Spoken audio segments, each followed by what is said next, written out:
இயேசு கிறிஸ்துவின் இனிய நாமத்தினாலே உங்களுக்கு என் அன்பின் வாழ்த்துக்கள். கர்த்தர் நல்லவர். கர்த்தருடைய கிருபை உங்களை சூழ்ந்து கொள்வதாக. கர்த்தர் உங்களோடு இருந்து உங்களை ஆசீர்வதித்து பாதுகாத்து நடத்துவாராக. லூக்கா சுவிசேஷம் 5வது அதிகாரம் 32வது வசனம். நீதிமான்களை அல்ல, பாவிகளையே மனம் திரும்புகிறதற்கு அழைக்க வந்தேன் என்றார். கர்த்தருடைய பரிசுத்த நாமத்திற்கு மகிமை உண்டாவதாக. ஆண்டவராகிய இயேசு கிறிஸ்து 2000 ஆண்டுகளுக்கு முன்பதாக இந்த பூமியிலே கிருபையாய் வந்தார். எதற்காக வந்தேன் என்று கர்த்தரே சொல்லுகிறார். நான் பாவிகளை மனம் திரும்புவதற்கு அழைக்க வந்தேன். பாவத்தின் சம்பளம் மரணம். அப்படி என்றால் அவர் எதற்காக வந்திருக்க வேண்டும் தெரியுமா? பாவிகளை அழிக்க வந்திருக்க வேண்டும். ஆனால் ஆண்டவராகிய இயேசு கிறிஸ்து மனுக்குலத்தின் மேல் கொண்ட அன்பின் நிமித்தமாக, நம்மேல் அவர் வைத்த அன்பின் நிமித்தமாக, பிதாவாகிய தேவன் நம்மேல் பாராட்டுகிற அன்பை காண்பிக்கும்படியாக நம்முடைய ஒரே பேரான குமாரனாம் நம் ஆண்டவராகிய இயேசு கிறிஸ்துவை தந்தருளினார். ஆண்டவராகிய இயேசு கிறிஸ்து அந்த அன்பை பூரணமாய் நமக்கு காண்பித்தார். அதன் அடையாளம்தான் அழிக்கப்பட வேண்டிய என்னையும் உங்களையும் அவர் அழைத்தார். அவர் அழைத்து நம்மை அவருடைய இரத்தத்தினால் கழுவி நீதிமான்களாய் மாற்றியிருக்கிறார். இது கர்த்தருடைய செயல். இது கர்த்தரே செய்தது. எனவேதான் வேதம் சொல்லுகிறது, ஒரு சந்ததி அவரை சேவிக்கும், அது ஆண்டவருடைய சந்ததி எனப்படும்.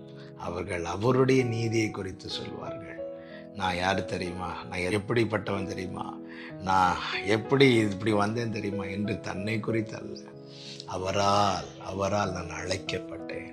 அழிக்கப்பட வேண்டியிருந்த என்னை அவர் அழைத்தது எனக்கு பாராட்டின கிருபை. அதனாலதான் 1 கொரிந்தியர் 1 சொல்லப்பட்டிருக்கிறது, சகோதரரே நீங்கள் அழைக்கப்பட்ட அழைப்பை பாருங்கள். அழைப்பை பார்க்க வேண்டும். நாம் பாவிகளாயிருக்கையில், நாம் சத்துருக்களாயிருக்கையில், நாம் பலவீனராயிருக்கையில் கர்த்தர் நம்மை அழிக்காமல் அழைத்திருக்கிறார். சகைவை அந்த பட்டணத்தார் எல்லாருமே பாவி என்று அழைத்தார்கள். இப்பொழுது இயேசு எரிகோவிலே கடந்து செல்லுகிறார். இதை அறிந்த சகைவு என்ன செய்கிறான்? அவரை பார்க்க விரும்பி ஜனக்கூட்டத்தின் நடுவில் போகிறான். அங்கே அவரை பார்க்க முடியவில்லை. ஒரு காட்டத்தி மரத்தின் மேலே ஏறி இருந்து இயேசுவை பார்த்து கொண்டிருக்கிறான். இயேசு செய்த அற்புதங்கள், அவருடைய போதனைகள், இதனால் அவரை பின்பற்றுகிறவர்கள் அநேகர். இந்த நேரத்தில் கர்த்தர் என்ன செய்கிறார்? அவன் எந்த மரத்தில் இருந்தானோ அந்த மரத்துக்கு கீழே இருந்து அவனை அண்ணாந்து பார்த்து சகையுவே என்று பெயர் சொல்லி அழைக்கிறார்.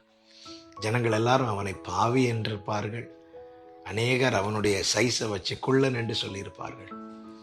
ஆமே, நம்முடைய குறைகளை வைத்தோ உலகம் சொல்லுகிற பிரகாரமோ அழைக்கிறவர் அல்ல நம் தேவன். ஆண்டவர் சொல்லுகிற, உன்னை நான் பெயர் சொல்லி அழைத்து அறிந்திருக்கிறேன்.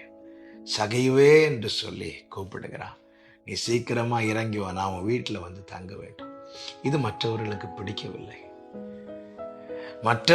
பிடிக்கவில்லை என்பதற்காக கர்த்தர் சகைவை தள்ளிவிடவில்லை, வெறுத்து விடவில்லை, கண்டுக்காம போகவில்லை. இந்த உலக உறவுகளை பார்த்துருக்கீங்களா? சிலர் நம்மோடு பேசினால் அவங்க கிட்ட வேறு சிலர் பேச மாட்டாங்கன்னு சொல்லி நம்ம கூட பேசுறதையே எத்தனை பேர் நிறுத்தியிருப்பாங்க. ஆனால் இயேசுவை பார்த்தீங்களா? யார் என்ன நினைச்சா என்ன சொன்னா என்ன? இந்த சகைவை அவர் பெயர் சொல்லி அழைத்தார். அவன் வீட்டுக்கு வருகிறேன் என்று சொல்லுகிறார். நடந்து போகிறார். சகைவின் வாழ்க்கை மாறினது. சகைவின் வீட்டுக்கு கர்த்தர் ரட்சிப்பை கட்டளையிட்டார். என்னை கேட்கிற அன்பு சகோதரா, சகோதரி, ஆமென். நம்மை அவர் ஏற்றுக்கொண்டதுனால, அவருக்கு சொந்தமான யூத ஜனத்தால் அவர் தள்ளப்பட்டார் என்பதை மறந்து விடக்கூடாது. நம்மேல் அவர் வைத்த பாசம் எவ்வளவு பெரியது. நம்மை அழிக்க வரவில்லை, அழைக்க வந்தார். 2000 ஆண்டுகளுக்கு முன்பதாக கிருபையாய் வந்தவர் நம்மை அழைத்து நீதிமான்களாய் மாற்றி அவருடைய சமூகத்திலே வைத்திருக்கிறார். மீண்டும் வரப்போகிறார். அவருடைய ஜனத்தை அழைத்து பரலோகத்துக்கு கொண்டு செல்லும்படிக்கு நாம் அழைக்கப்பட்டவர்கள். சகோதரா, உன்னை அவர் அழைத்திருக்கிறார் என்பதை மறந்து விடாதே. ஜெபிக்கலாமா? நல்ல தகப்பனே, இரக்கமுள்ள பிதாவே, அழிக்கப்பட வேண்டிய எங்களை அழைத்து ஆசீர்வதித்திருக்கிறவரே, உங்க கிருபை பெரியது. இந்த அழைப்பை அறிந்து உணர்ந்து செயல்பட கிருபை செய்யும். இயேசுவின் நாமத்தில் பிதாவே, ஆமென்.